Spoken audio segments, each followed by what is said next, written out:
Aujourd'hui le 27 mars 2023, les forces armées de la Fédération de Russie poursuivent son opération militaire spéciale en Ukraine. Dans la direction de Kupiansk, des frappes aériennes de l'armée et des tirs d'artillerie du groupe de troupes occidentales ont vaincu les effectifs et l'équipement des forces armées ukrainiennes dans les zones des colonies de Dvorykneia, Sinkovka, Kislovka de la région de Kharkov, Novoslovskoye et Stelmakivka de la République populaire de Louhansk. Les pertes ennemies par jour s'élèvent à 65 militaires ukrainiens, 2 véhicules, une monture d'artillerie automotrice Korab de fabrication polonaise, un obusier automoteur Akatsiya et un obusier D-30. Dans la direction Kranolimansky, des frappes aériennes, des tirs d'artillerie et des systèmes de lance-flammes lourds du groupe de troupes centre ont frappé des unités ennemies dans les zones des colonies de Novskoye de la République populaire de Louhansk, Yampolovka et Grigorovka du Donetsk République populaire. Plus de 85 militaires ukrainiens, 2 véhicules de combat blindés et un obusier D-30 ont été détruits.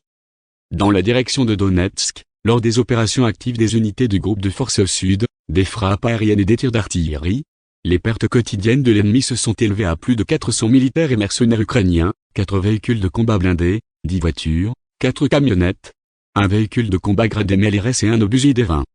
Dans les directions Sud-Donetsk et Zaporizhia, des frappes de l'aviation opérationnelle et tactique et de l'armée, des tirs d'artillerie du groupe de troupes Vostok ont vaincu des unités des forces armées ukrainiennes dans les zones des colonies de Vladimirovka, Novopol de la République populaire de Donetsk, Malaya Tokmachka et Sherbaki de la région de Zaporozhye.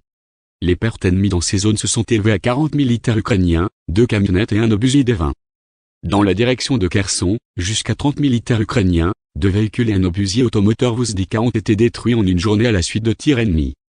L'aviation opérationnelle tactique et militaire, les troupes de missiles et l'artillerie des groupes de troupes des forces armées de la Fédération de Russie au cours de la journée ont vaincu les 93e unités d'artillerie en position de tir, les effectifs et l'équipement dans son district.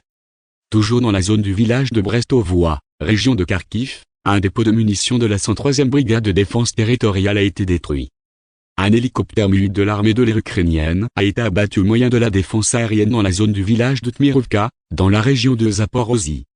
En outre, 13 véhicules aériens sans pilote ukrainiens ont été détruits dans les zones des colonies de Kremneia, Rubizn, Golikovo de la République populaire de Louhansk, Mariinka, Olginka et Novyisve de la République populaire de Donetsk. Au total, depuis le début de l'opération militaire spéciale, ont été détruits 404 avions, 226 hélicoptères, 3600 véhicules aériens sans pilote, 414 systèmes de missiles antiaériens, 8421 chars et autres véhicules blindés de combat, 1074 véhicules de combat à lancement multiples systèmes de roquettes, 4447 pièces d'artillerie de campagne et mortiers, ainsi que 9146 unités de véhicules militaires spéciaux.